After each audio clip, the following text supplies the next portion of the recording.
Hi అండి, అందరికీ నమస్కారం. జనవరి 25న గురు పుష్య యోగంలో ఇలా చేస్తే మీ సంపద రెట్టింపు అవుతుంది. జ్యోతిష్య శాస్త్రంలో గురు పుష్య నక్షత్రం చాలా పవిత్రమైనదిగా భావిస్తారు. గురువారం పుష్య నక్షత్రం రాగానే గురు పుష్య యోగం ఏర్పడుతుంది. ఈ ఏడాది తొలి గురు పుష్య నక్షత్రం జనవరి నెలలో 25వ తేదీన కనిపించబోతుంది. గురు పుష్య యోగం అనేది ధనత్రయోదశి వంటి ప్రత్యేకమైన రోజు. అందుకే ఈ పవిత్రమైన రోజున బంగారం, వెండి, ఇల్లు, భూమి, వాహనాలు తదితర వాటిని కొనుగోలు చేయడం వలన మీ సంపద పెరుగుతుంది. ఈ ప్రత్యేకమైన రోజున పెట్టుబడి పెట్టడం వల్ల రెట్టింపు లాభాలు వస్తాయని చాలామంది నమ్ముతారు. గురుపుష్య యోగం రోజున 5 శుభయోగాలు ఏర్పడనున్నాయి.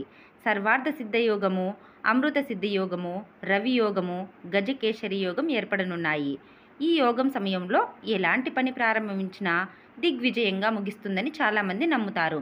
అసలు గురుపుష్య యోగం అనేది ఎందుకంత ప్రత్యేకం అనే పూర్తి వివరాలు ఇప్పుడు ఈ వీడియోలో తెలుసుకుందాం.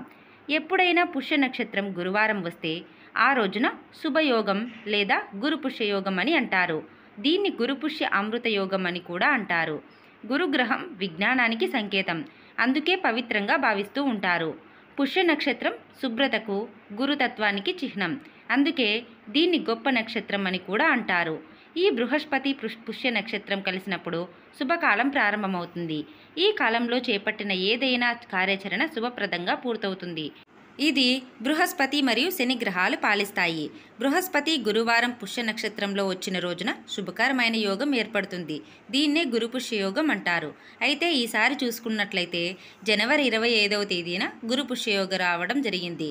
ఈ తేదీన చూసుకున్నట్లయితే కనుక జనవరి 25వ తేదీ గురువారం రోజు ఉదయం 7:17 ఈ యొక్క తిథి సమయం అనేది ప్రారంభమవుతుంది.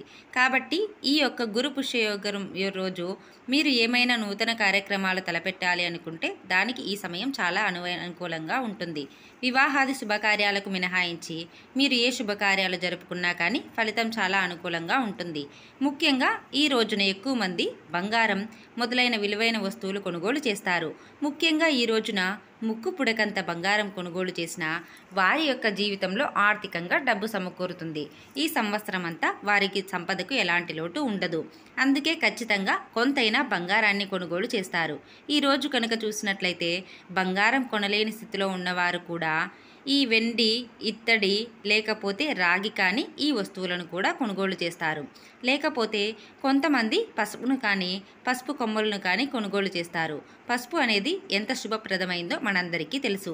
పసుపు కొనుగోలు చేయటం అనేది కూడా మీకు బంగారం కొనుగోలు చేసిన దానితో సమానమైన ఫలితాన్ని ఇస్తుంది. ఇలా కొనడం వల్ల జీవితంలో పురోగతి లభిస్తుంది. అలాగే మీ జాతకంలో గురువు స్థానం బలహీనంగా ఉంటే కనుక ఈ గురుపుష్య యోగం రోజున బ్రహ్మముహూర్తంలో నిద్రలేచి స్నానం చేసి విష్ణుమూర్తితో పాటు లక్ష్మీదేవిని ఆరాధించాలి.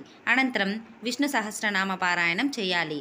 ఈ రోజున ఎవరి దగ్గర రుణాలు తీసుకోవద్దు, లేదంటే ఆర్థికపరమైన ఇబ్బందులను మీరు ఎదుర్కోవాల్సి వస్తుంది. ఈ పవిత్రమైన గురుపుష్య యోగం వేళ లక్ష్మీదేవిని పూజించడం వలన అనేక సమస్యలు తొలగిపోతాయని జ్యోతిష్య నిపుణులు చెబుతున్నారు. ఇలాంటి మరిన్ని వీడియోస్ కోసం వీడియోని లైక్ చేసి షేర్ చేయండి. అలాగే ఛానల్ని సబ్స్క్రైబ్ చేయండి. Thanks for watching friends.